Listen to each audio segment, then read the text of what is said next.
फिर संडे आएगा ही, ऐसा थोड़ी है कि अगला संडे नहीं आएगा और 2 घंटे की पढ़ाई नहीं होगा, ऐसा थोड़ी है। चलिए, जहां तक हुआ था वहां से आगे हम लोग कंटिन्यू करेंगे नोट नंबर 1 के साथ। नोट नंबर 1, नोट नंबर 1 के साथ लिखेंगे और ध्यान देंगे पिछले क्लास में बल आघूर्ण हम लोग पढ़े थे, तो बल आघूर्ण के लिए सही मात्रक और विमीय सूत्र हम लोग लिखने वाले हैं। नोट नंबर 1 में लिखा जाए बल आघूर्ण एक सदिश राशि है। बल आघूर्ण एक सदिश राशि है, इसका एसआई मात्रक, बल आघूर्ण एक सदिश राशि है, इसका एसआई मात्रक एवं विमीय सूत्र, इसका एसआई मात्रक एवं विमीय सूत्र क्रमशः है, इसका एसआई मात्रक एवं विमीय सूत्र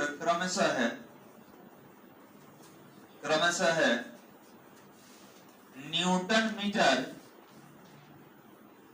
क्रमशः न्यूटन मीटर तथा ml स्क्वायर T/2 होता है। क्रमशः न्यूटन मीटर तथा ml स्क्वायर T/2 होता है। न्यूटन मीटर तथा ml स्क्वायर T/2 होता है। अब देखिए, जो नहीं पढ़े होंगे 11th का ही ये टॉपिक है, इसको थोड़ा सा हम निकाल के बता दे रहे हैं कि कैसे ये फॉर्मूला आया। तो देखिए, सबसे पहले बात करेंगे एसआई यूनिट का। एसआई यूनिट को सिस्टम ऑफ इंटरनेशनल यूनिट कहा जाता है, अंतरराष्ट्रीय मानक पद्धति। और टाउ बराबर होता है बल, ध्यान देंगे, टाउ बल गुने लंबवत दूरी, लंबवत दूरी, बात नहीं बालक, बल गुने लंबवत दूरी, इसी को बल आघूर्ण कहा जाता है। बल आघूर्ण क्या है? तो बल आघूर्ण एक बल का युग्म है जो पिंड में घूर्णी गति को उत्पन्न करता है। तो बल के लिए मात्रक क्या पढ़े हैं? न्यूटन। और कोई भी दूरी हो, लंबवत हो या क्षैतिज हो, इसके लिए क्या होता है? मीटर। तो क्या मिल गया बालक? Newton metre. अब है विमीय सूत्र। क्या विमीय सूत्र बताइए? विमीय सूत्र, इसको डायमेंशनल फार्मूला कहा जाता है। और टाउ बराबर आपने लिखा है बल गुने लंबवत दूरी। तो बल के लिए विमीय सूत्र कितना पढ़े हैं? ml T/2, m for mass, l for length, t for time. अब बताइए, लंबवत दूरी हो, क्षैतिज दूरी हो या कोई दूरी हो, दूरी के लिए l यूज करेंगे क्योंकि दूरी लंबाई होता है। तो लंबाई के लिए l हो गया। अभी हो जाएगा m, l में l से गुना कर दीजिए तो l स्क्वायर हो जाएगा। ये हो गया l स्क्वायर T/2। तो यहीं से हम लोग डायरेक्ट वाला लिख लेते हैं। लिख लीजिए दोनों को। तो अभी जो हमने लिखा है लैंग्वेज, उसके नीचे इसको लिखेंगे ताकि मालूम चले कि निकाला कहां से गया है। तो ये 11th का ही टॉपिक है, वहां पे पढ़ना था हम लोगों को बल आघूर्ण के बारे में।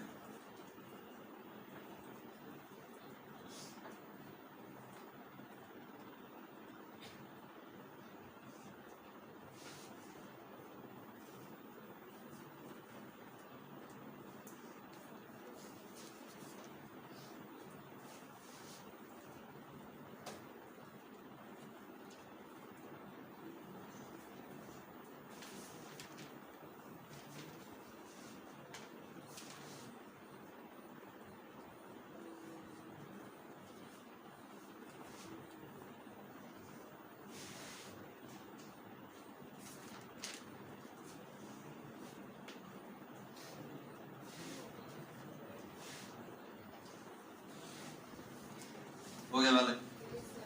नोट नंबर 2, नोट नंबर 2 लिखेंगे।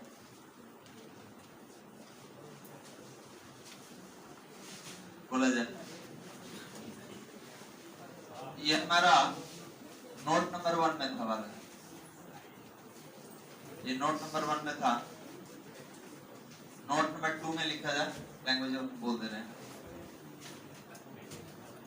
बात नहीं, लिखा जाए। लिखेंगे किसी असमान विद्युतीय क्षेत्र में, किसी असमान विद्युतीय क्षेत्र में, किसी असमान विद्युतीय क्षेत्र में विद्युत द्विध्रुव का, किसी असमान विद्युतीय क्षेत्र में विद्युत द्विध्रुव का रैखिक तथा, इसे विद्युत द्विध्रुव का रैखिक तथा घूर्णन गति, विद्युत द्विध्रुव का रैखिक तथा घूर्णन गति, रैखिक तथा घूर्णन गति दोनों संभव होता है, रैखिक तथा घूर्णन गति दोनों संभव होता है, दोनों संभव होता है। हो गया वाला। अब देखिए हमने लिखा क्या, इसको समझते हैं। तो ये बताइए क्षेत्र कितने तरह का होता है? दो तरह का, एक समान विद्युतीय क्षेत्र और असमान विद्युतीय क्षेत्र। तो मान लिए कि मेरा ये असमान विद्युतीय क्षेत्र है। असमान मतलब कहीं बल ज्यादा लगेगा कहीं कम। अब क्या किया बालक कि कोई डाइपोल ले लिया गया। मानिए कि हमारे पास कोई डाइपोल है। डाइपोल मतलब ऐसा निकाय जिसमें दो आवेश एक दूसरे से बराबर दूरी पर स्थित होता है। तो एक प्लस क्यू एक माइनस क्यू, इसका नाम क्या है? तो विद्युत द्विध्रुव, इलेक्ट्रिक डाइपोल कहा जाता है। अब बताइए इसको अगर इस क्षेत्र में उठा के लाए, हम क्षेत्र में उठा के लाए हैं, तो जैसे ही क्षेत्र में उठा के लाइएगा तो इस पर बल लगेगा।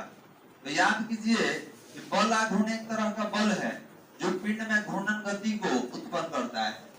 अब यहाँ पर ला दिए बालक एक समान विद्युतीय क्षेत्र में, तो अगर इसको घुमा दिया जाए थीटा कोण पर, मान लीजिए हम थीटा कोण पर इसको घुमा दिए, तो घुमाने के लिए इस पर बल लगा होगा। तो बिल्कुल इस पर बल लगा है बालक। बताइए पिंड को घूर्णन गति उत्पन्न कराने के लिए कम से कम कितना बल चाहिए? 2। तो हमने बोला कि इस डाइपोल पर एक बल इधर लगा F1, ये 10 न्यूटन का लगा, और एक बल सामने लगा F2 बराबर 15 न्यूटन। तो बताइए एक समान बल लगा कि असमान? क्यों असमान लगा? क्योंकि आपका क्षेत्र कैसा है? असमान है, कहीं ज्यादा बल तो कहीं कम बल। अब इस 15 न्यूटन के बल को आप 10 न्यूटन प्लस 5 न्यूटन में तोड़ दीजिए। अब आप देखेंगे कि 10 न्यूटन बल युग्म के कारण, युग्म मतलब जोड़ा, तो याद रखेंगे कि दोनों 10 न्यूटन बल के कारण इसमें घूर्णन गति उत्पन्न होगा। याद रखेंगे ये दोनों 10 न्यूटन बल के कारण इसमें घूर्णन गति उत्पन्न होगा। और ये जो एक्स्ट्रा 5 न्यूटन का बल लगाए हैं, इस पर परिणामी बल कितना है? 5। परिणामी मतलब जो अधिक होगा। तो आप बोलेंगे कि सर ये 10 को तो कैंसिल कर लेगा। तो याद रखेंगे ये दोनों 10 के कारण इसमें एक गति उत्पन्न होगा जिसका नाम है घूर्णन गति। मतलब इसी फील्ड में गोल गोल घूमेगा। और ये जो 5 न्यूटन का एक्स्ट्रा बल देख रहे हैं, इसके कारण एक और गति आ गया जिसका नाम है रैखिक गति। तो याद रखेंगे इसमें 2 तरह का गति होगा। एक होगा रैखिक गति, किसके कारण? ये 5 न्यूटन के कारण। एक होगा घूर्णन गति, किसके कारण? 10 न्यूटन के कारण। तो याद रखेंगे कि अगर इस एक समान रहता तो इसमें एक ही गति आता, कौन? घूर्णन गति। लेकिन जहां पर असमान विद्युतीय क्षेत्र कर दिए तो असमान विद्युतीय क्षेत्र में ये दोनों गति होता है, रैखिक और घूर्णन। मतलब ये गोल गोल भी घूमेगा लेकिन इसमें रैखिक गति भी होगा, ये आगे की ओर बढ़ेगा, इसमें दोनों गति हो जाएगा। जैसे पहिए का गति, पहिया में 2 तरह का यही दोनों होता है, घूर्णन गति भी होता है, गोल गोल घूमता भी है और आगे बढ़ता भी है। तो याद रखेंगे ये दोनों गति मिल जाता है तो लोटनिक गति कहलाता है। लेकिन लोटनी गति के लिए किसी सतह के संपर्क में पिंड होना चाहिए। तो हम तो आवेश का बात कर रहे हैं, तो हम बोलेंगे कि सर ये असमान क्षेत्र होगा, असमान। तो याद रखेंगे ये दोनों गति आएगा, रैखिक गति भी और घूर्णन गति भी। अगर एक समान विद्युतीय क्षेत्र रहेगा तब केवल एक गति होगा, कौन सा? कोई दिक्कत वाला? अभी भी 15 हो जाता है, वो भी 15, तो केवल घूर्णन। ई 20 न्यूटन, वो भी 20 न्यूटन, तो कितना घूर्णन होगा। लेकिन एक कोई ज्यादा एक कोई कम रहेगा, इसमें दोनों गति आ जाएगा, जिसका नाम होगा रैखिक गति और घूर्णन। क्लियर? यही आपको लिखना था। आगे हेडिंग देंगे विशेष स्थितियां। आगे हेडिंग दिए जाए बालक, नोट समाप्त हो गया। आगे हेडिंग देना होगा आपको विशेष स्थितियां। आगे हेडिंग देंगे विशेष स्थितियां, स्पेशल केस या स्पेशल कंडीशन। स्पेशल कंडीशन, विशेष स्थितियां। हो गया बालक? लिखा जाए, पैराग्राफ चेंज करते हैं।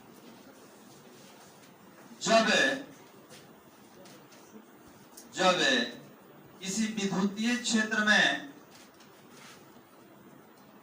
जब किसी विद्युतीय क्षेत्र में, जब किसी विद्युतीय क्षेत्र में विद्युतीय द्विध्रुव को, जब किसी विद्युतीय क्षेत्र में विद्युतीय द्विध्रुव को, विद्युतीय द्विध्रुव को लाया जाता है, विद्युतीय द्विध्रुव को लाया जाता है, लाया जाता है, तो बल आघूर्ण, तो बल आघूर्ण का मान,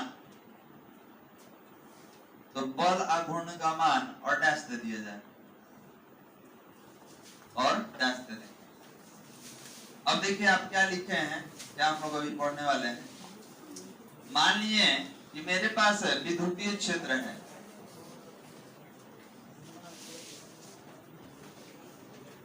देखो जी वाले बात नहीं।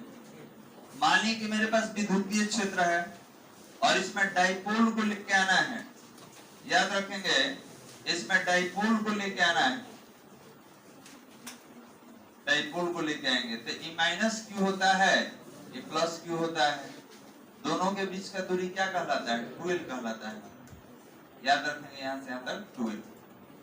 अब आपसे पूछा गया जब डाइपोल को लेके आएंगे तो कब बल आघूर्ण महत्तम होगा, कब न्यूनतम होगा, यही बताना है।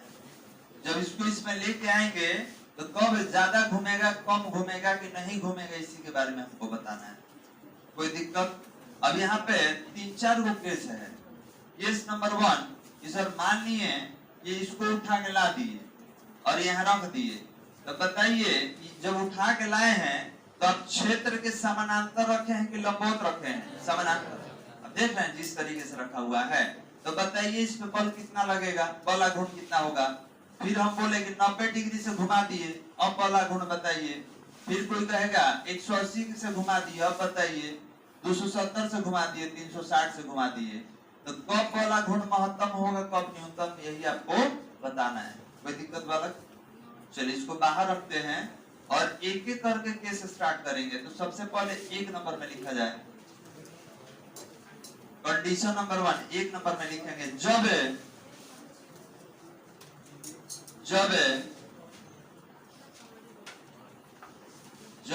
P तथा E,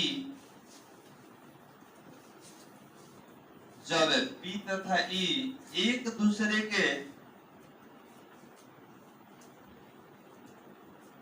जब P तथा E एक दूसरे के समानांतर हो,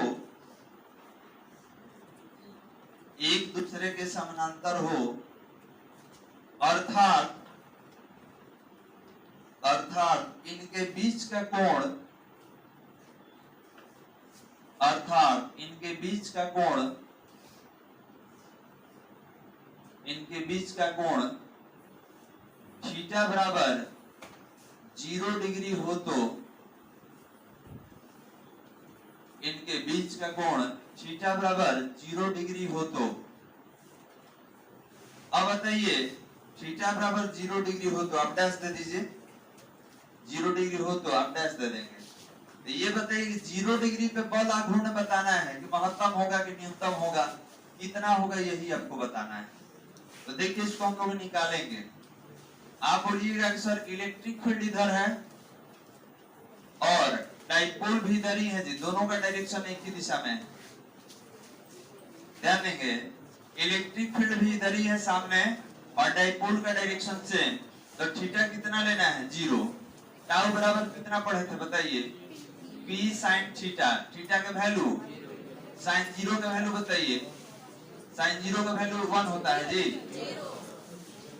तो टाउ बराबर कितना हो गया? 0। तो बताइए बल आघूर्ण का महत्तम मान है कि न्यूनतम मान? न्यूनतम। 0 न्यूनतम ना होता है। तो जब न्यूनतम होगा, बल आघूर्ण न्यूनतम होगा, तो पिंड में घूर्णन होगा कि नहीं होगा? नहीं होगा। पिंड में घूर्णन नहीं होगा, याद रखेंगे, पिंड में घूर्णन नहीं होगा। चलिए अब इसको थोड़ा समझते हैं। हो सकता है कि लिखा हुआ बहुत आदमी को नहीं समझ में आया, जो क्लास रेगुलर नहीं कर रहे हैं। थोड़ा इसको प्रैक्टिकली समझा जाए, प्रैक्टिकल में क्या होता है। ठीक है, प्रैक्टिकल थोड़ा आपको बता दे रहे हैं। कोई पतला कॉपी दीजिए, इसके कॉपी पतला। हाँ देखो, बहुत अच्छे कॉपी। चलिए बाकी जो पीछे बात कर रहे हैं बालक, थोड़ा शांति समझिए, शांति समझिए इसको। देखिए विद्युतीय क्षेत्र बालक, तो इसको समझने के लिए एक एग्जांपल हम क्रिएट कर रहे हैं खुद से। हम क्या किए, कोई स्टैंड फैन ले लिए और जो हवा का डायरेक्शन है उसी का नाम दे दिए विद्युतीय क्षेत्र। अब उस हवा में कागज का टुकड़ा डालिए तो अपने क्षेत्र में ले जाएगा बहा के, कोई प्लास्टिक डालिए तो अपने क्षेत्र में ले जाएगा। तो हमने बोला कि एक स्टैंड फैन ले लेते हैं, उसको सामने की ओर चालू कर देंगे, तो उसका जो हवा का डायरेक्शन होगा वो क्षेत्र का डायरेक्शन हो गया। और जो हवा है उसका नाम क्या दे दिए? विद्युत बल रेखा। जो हवा है उसका नाम क्या दे दिया जाए? विद्युत बल रेखा। अब आपके सामने कंडीशन ये है कि हवा इस तरीके से आपके तरफ जा रहा है। देखिए ध्यान से, पीछे ध्यान समझो बालक, ये नहीं समझ में आएगा, अभी याद करवा देंगे आपको। ये ऑब्जेक्टिव है आपके एग्जाम के लिए आया हुआ है। जब प्रीवियस पेपर सॉल्व कराएंगे तो देखिएगा ये ऑलरेडी क्वेश्चन पूछा हुआ है और आप इसको रट नहीं सकते हैं, समझ सकते हैं। तो हमने अभी एग्जांपल लिया कि कोई स्टैंड फैन ले लिए और स्टैंड फैन चालू कर दिया और हवा आप ही के तरफ जा रहा है, तो हवा को विद्युत बल रेखा कहा जाए और हवा का जो दिशा है उसको विद्युत क्षेत्र कहा जाए। कोई दिक्कत बालक? अब मान लीजिए कि हवा चल रहा है, हवा आपके तरफ जा रहा है, उस हवा में हम इस कॉपी को लेकर ऐसे चले जाएंगे और याद रखिए यहाँ पर हवा आपके तरफ जा रहा है, तो अगर उस क्षेत्र में लेके जाएंगे तो कॉपी घूमेगा कि नहीं घूमेगा? नहीं घूमेगा। अगर आप किसी स्टैंड फैन के सामने कॉपी को इस तरीके से रखिएगा, बिल्कुल नहीं घूमेगा। जितना नजदीक रखना है रख के आप देख लीजिए। कारण क्या है कि जब हवा चलेगा बालक, कुछ हवा ऊपर से निकल जाएगा, कुछ नीचे से निकलेगा, दाब नहीं बना पाएगा क्योंकि सतह कम मिल रहा है ना। अब इतना सतह पे दाब बनाएगा? बिल्कुल नहीं दाब बनाएगा। दाब बनाने के लिए सतह होना चाहिए, तो कुछ हवा ऊपर से निकल जाएगा, कुछ हवा नीचे से निकल जाएगा। यही बताइए, हवा जब जा रहा है तो ये डाइपोल है मेरा, विद्युत द्विध्रुव, एक माइनस एक प्लस। जो डाइपोल इधर बनाया था ना बालक, ये वाला डाइपोल, इसको मान लीजिए, और जो विद्युत क्षेत्र है हम स्टैंड फैन का डायरेक्शन बता दिए। तो बताइए पंखे के सामने जब डाइपोल को ले जाएंगे ऐसे, घूमेगा? नहीं घूमेगा। कारण क्या है कि कुछ हवा ऊपर से चला गया, कुछ नीचे से चला गया। तो बताइए कि ये दोनों लंबवत है कि समानांतर है? समानांतर ना होगा जी, लंबवत तो होगा नहीं। तो आपने बोला कि सर ये ऊपर से और नीचे से चला जाएगा, समानांतर होगा, तो इस पर बल लगेगा घूमने के लिए? बिल्कुल बल नहीं लगेगा। कोण कितना होगा? 0। तो यही 0 डिग्री रख के हम निकाले हैं, तो बल आघूर्ण क्या आ गया? 0। इसका मतलब इसमें किसी भी प्रकार का घूर्णन नहीं होगा, तो बल आघूर्ण का मान क्या हो गया? 0। कोई दिक्कत यहाँ तक? अब बोले कि अब स्टैंड फैन के सामने याद रखिए कि फैन का डायरेक्शन चेंज नहीं होना चाहिए, उसको मत घुमा दीजिए, डाइपोल को घुमाना है। अब फैन चल रहा है, जैसे चल रहा था, उसमें कॉपी को हम ऐसे ले जाएंगे पंखे के सामने, तो पंखा के सामने जैसे ही ले गए तो देखे कि लगा घूमना है इसे। तो इसमें क्या हुआ थोड़ा समझिए। इधर हवा चल रहा है, विद्युत बल रेखा का डायरेक्शन इधर है, सतह कैसा मिला? लंबवत। देखिए ये पूरा का पूरा सतह मिल गया बल लगाने के लिए। अभी तुरंत जाएगा और जाके जैसे हिट करेगा, ये इसको हिट करेगा इस सतह को, तो नीचे वाला कहाँ जाएगा? ऊपर। ये हिट करेगा तो नीचे वाला ऊपर, और इसमें तुरंत कौन सा गति? घूर्णन गति आ जाएगा। कोई दिक्कत? तो अब बताइए कि ये विद्युत बल रेखा है और ये आपका सतह है, तो कोण कितना मिला? 90। कोई दिक्कत वाला? तो याद रखेंगे यहाँ पर कोण कितना बन रहा है? सतह और बल रेखा के बीच कोण कितना बना? 90। तो 90 डिग्री पर ही घुमा कि नहीं घुमा? घूर्णन हो गया। तो बल आघूर्ण का मान महत्तम की न्यूनतम? महत्तम। जहां घूर्णन होगा वहां बल आघूर्ण महत्तम होगा, जहां घूर्णन नहीं होगा वहां पर बल आघूर्ण न्यूनतम। तो अब बताइए, पंखे के सामने इस कॉपी को ले जाएंगे लंबवत, तो घूमेगा कि नहीं? बिल्कुल घूमेगा। तो बल आघूर्ण का मान महत्तम की न्यूनतम? महत्तम। 0 पर, 90 पर, 180 पर महत्तम होगा? घूमेगा नहीं। न्यूनतम 270 पर, 360 पर।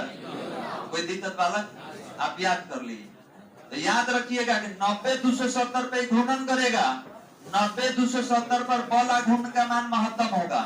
लेकिन कोई 0 कह दे, 180 कह दे, 360 कह दे, तीनों पर क्या होगा? इसमें घूर्णन नहीं होगा, क्योंकि समानांतर हो जा रहा है। और जहां समानांतर होगा इसमें किसी भी प्रकार का घूर्णन नहीं आएगा। कोई दिक्कत वाला समझने में? यही हम लोग लिखने वाले हैं। पहले आप इसको लिख लीजिए यहाँ तक, इसके नीचे हम लैंग्वेज बोलेंगे। लिखे तो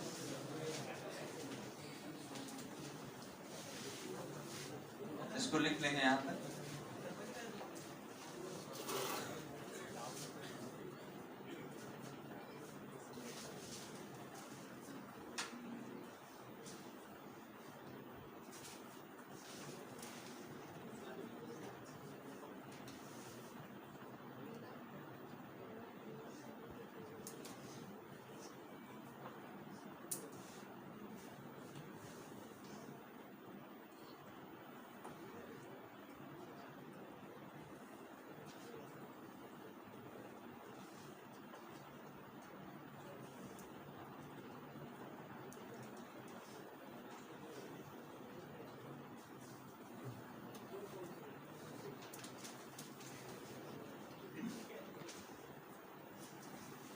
जब एग्जाम के लिए ऑब्जेक्टिव में आता है कि बताइए बल आघूर्ण का मान न्यूनतम होने के लिए थीटा कितना? तो याद कर लेंगे 0, 180, 360। तीनों पे समानांतर होता है, और समानांतर पर बल आघूर्ण का मान क्या होगा? न्यूनतम। न्यूनतम मतलब घूर्णन होगा कि नहीं होगा? बिल्कुल नहीं होगा। चलिए लिखेंगे इसके नीचे लैंग्वेज, इसको लिख लिए यहाँ तक। नीचे लिखा जाए जब, लैंग्वेज लिखे हैं, जब P तथा E, जब P वेक्टर के साथ, जब P तथा E एक दूसरे के, जब P तथा E एक दूसरे के समानांतर हो तो, जब P तथा E एक दूसरे के समानांतर हो तो, एक दूसरे के समानांतर हो तो विद्युत द्विध्रुव पर, विद्युत द्विध्रुव पर बल आघूर्ण का मान, विद्युत द्विध्रुव पर बल आघूर्ण का मान न्यूनतम होता है, विद्युत द्विध्रुव पर बल आघूर्ण का मान न्यूनतम होता है, विद्युत द्विध्रुव पर बल आघूर्ण का मान न्यूनतम होता है, अर्थात बल आघूर्ण का मान न्यूनतम होता है, अर्थात द्विध्रुव में, अर्थात द्विध्रुव में घूर्णन नहीं होगा, अर्थात द्विध्रुव में घूर्णन नहीं होगा, अर्थात द्विध्रुव में घूर्णन नहीं होगा। अभी लोग लिखे थे हम लोग, जिसमें घूर्णन नहीं होगा। क्यों नहीं होगा? आपका बल आघूर्ण क्या हो गया? शून्य हो। चलिए ये कंडीशन नंबर 1 था बालक। एक और कंडीशन लेते हैं, कंडीशन नंबर 2। लिखा जाए जब P तथा E, जब P तथा E के बीच, जब P तथा E के बीच कोण, जब P तथा E के बीच कोण 90 डिग्री हो तो, जब P तथा E के बीच कोण 90 डिग्री हो तो,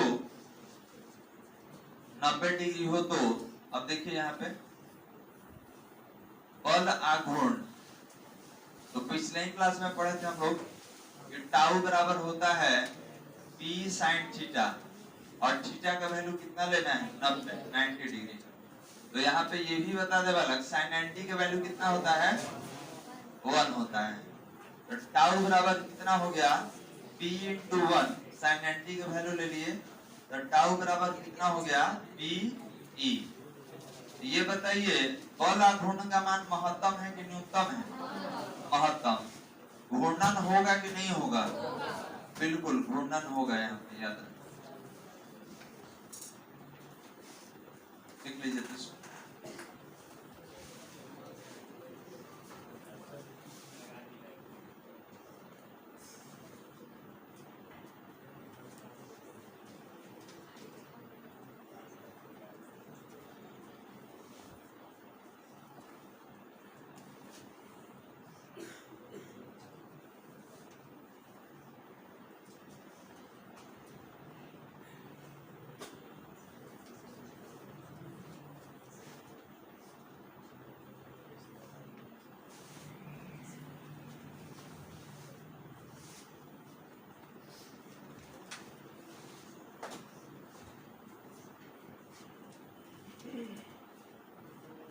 हो गया बात।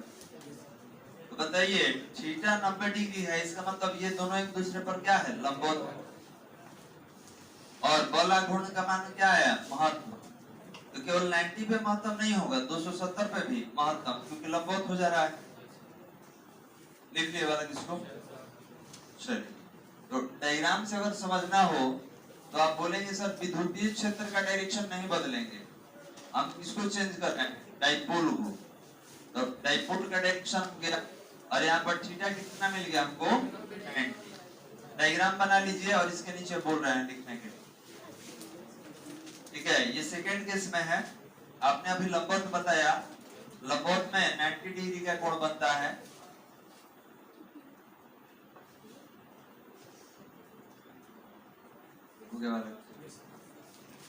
लैंग्वेज लिखिए, जब P तथा E, लैंग्वेज लिखेंगे जब P तथा E एक दूसरे के, हाँ वेक्टर के साथ, जब P तथा E एक दूसरे के लंबवत हो, जब P तथा E एक दूसरे के लंबवत हो, एक दूसरे के लंबवत हो, तो विद्युत द्विध्रुव पर, एक दूसरे के लंबवत हो तो विद्युत द्विध्रुव पर लगने वाला, तो विद्युत द्विध्रुव पर लगने वाला, तो विद्युत द्विध्रुव पर लगने वाला बल आघूर्ण का मान, विद्युत द्विध्रुव पर लगने वाला बल आघूर्ण का मान महत्तम होगा, बल आघूर्ण का मान महत्तम होगा, एवं पिंड में, एवं पिंड में, एवं पिंड में घूर्णन गति होगा, एवं पिंड में घूर्णन गति होगा, एवं पिंड में घूर्णन गति होगा। इसका मतलब ये है कि जब दोनों लंबवत हो तो डाइपोल क्या करेगा रोटेट करेगा। जैसे इसको हम लेके आ गए तो बताइए समानांतर ना हो गया जी, तो समानांतर पे बल लगता है नहीं लगेगा, लेकिन जैसे ही घुमा दिए लंबवत कर दिए, ई है पी है, तो बल लगेगा कि नहीं? बिल्कुल आके हिट करेगा इस तरीके से डाइपोल को, और इसमें रोटेशन क्रिएट कर देगा। हाँ बोलिए, थीटा 45 होता तो फॉर्मूले पे ही निकालना पड़ेगा। जैसे देखिए हम लोग महत्तम न्यूनतम बता रहे हैं, सबसे ज्यादा नहीं तो सबसे कम। अब कोई कह देगा सर 45, तो रख के बनाइए कितना हो जाएगा, टाउ बराबर PE sin 45 डिग्री।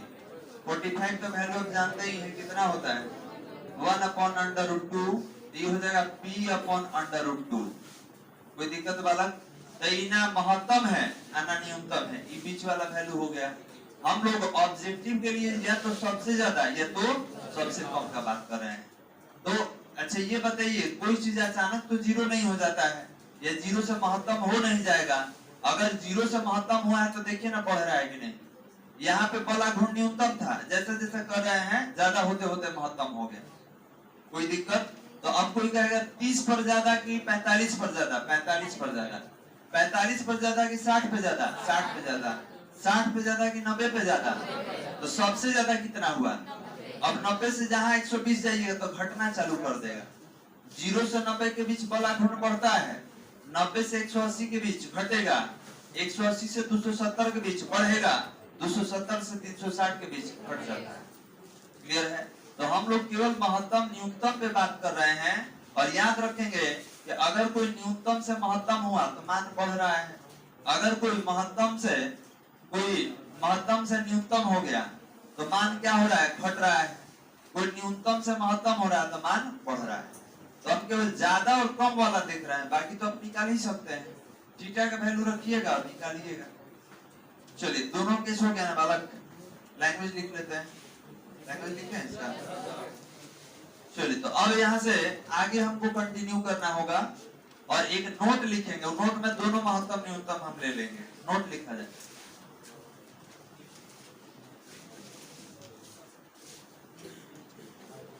पीछे कितना हुआ था नोट? 2 हुआ था। नोट 3 देखिए तो बालक, बोले हमको लिखना दीजिए। यहाँ पर हमने बोला बात नहीं कि टाउ का वैल्यू जो है महत्तम, इसी का नाम बल गुण है। जो नहीं जानते होंगे उनके लिए पूरा लिखना पड़ेगा। याद रखेंगे कि बल आघूर्ण जो है, जिसको आप टाउ कहते हैं, ये महत्तम होगा। लेकिन महत्तम होने के लिए जब थीटा बराबर कितना डिग्री? 90 डिग्री और 270, ये दोनों पर महत्तम होता है। क्यों समझिए, देखो अल्लाह मत करो जी। ये 0 हुआ, 90, 180, 270, 360। तो 0 पर, 180 पर और 360 पे समानांतर दिख रहा है, 90 पर और 270 पे क्या है? लंबवत। तो याद रखेंगे लंबवत की स्थिति में क्या होता है? महत्तम। ठीक है, अब लेते हैं बल आघूर्ण टाउ बराबर न्यूनतम।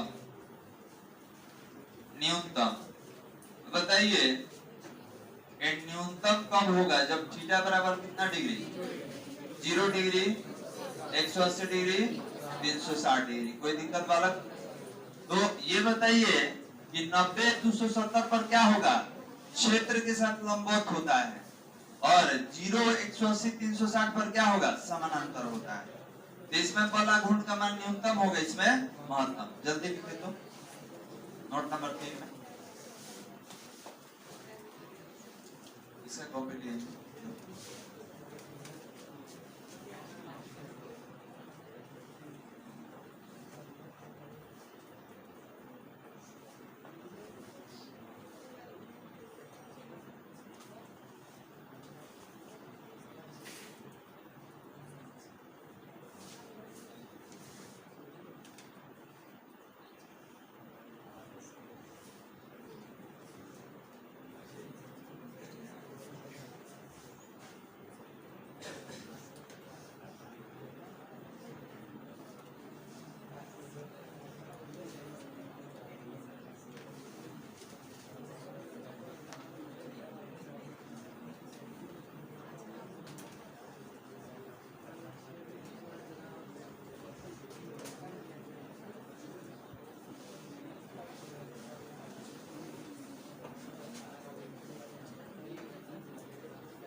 हो गया बालक?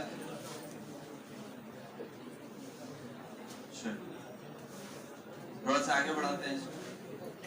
अब पूछेंगे एक एक विद्यार्थी से इसके बारे में। डाइपोल कब महत्तम होगा, बल आघूर्ण कब महत्तम होगा, कब न्यूनतम। लिख लिए?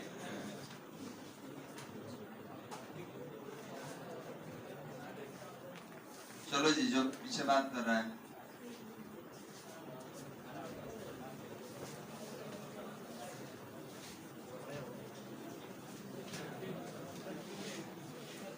पूरे में डिस्प्लेसमेंट हो जाता है। चलिए लास्ट बेंच नीलेश प्रसाद है क्लास में। चलिए खड़ा हो जाइए। तो बालक ये इलेक्ट्रिक फील्ड हो गया और यहाँ पे कोई डाइपोल लेके आ गए -q + q, इसको विद्युत द्विध्रुव कहा जाता है, इलेक्ट्रिक डाइपोल। अब आपसे कहा गया डाइपोल को लेके आ गए, ये बताइए समानांतर है कि लंबवत है क्षेत्र के साथ? समानांतर है, बहुत अच्छा। ये आपका विद्युत क्षेत्र का दिशा हो गया और डाइपोल का दिशा एक ही है, तो बल आघूर्ण का मान महत्तम होगा कि न्यूनतम? बल आघूर्ण का मान महत्तम कि न्यूनतम?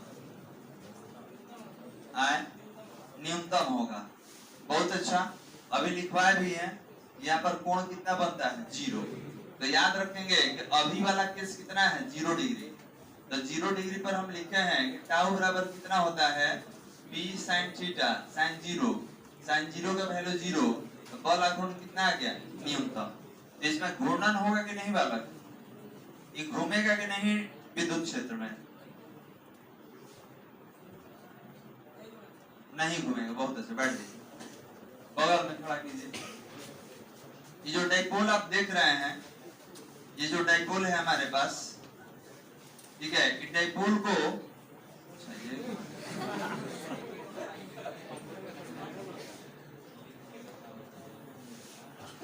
किसी का क्लोन हो जाता है, नहीं जरूर भी जाए, बढ़ाएगा नहीं है।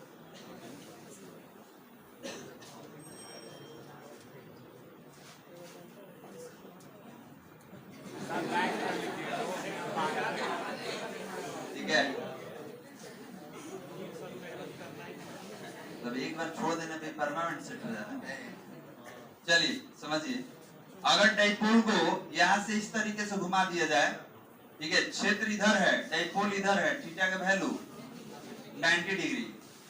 आप बताइए जब ये क्षेत्र है E और ये डाइपोल है P, यहाँ पर कोण 90 डिग्री बन गया।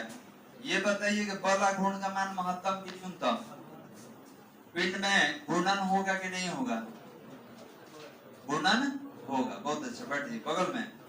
आप बताइए जब इसको 180 कर दिया जाए, ध्यान देंगे, जब इसको 180 कर दे, विद्युत क्षेत्र इधर कर दे, डाइपोल इधर कर दे बालक, ठीक है, विद्युत क्षेत्र इधर हो गया, डाइपोल इधर हो गया, यहाँ पर कोण कितना बनेगा? 180।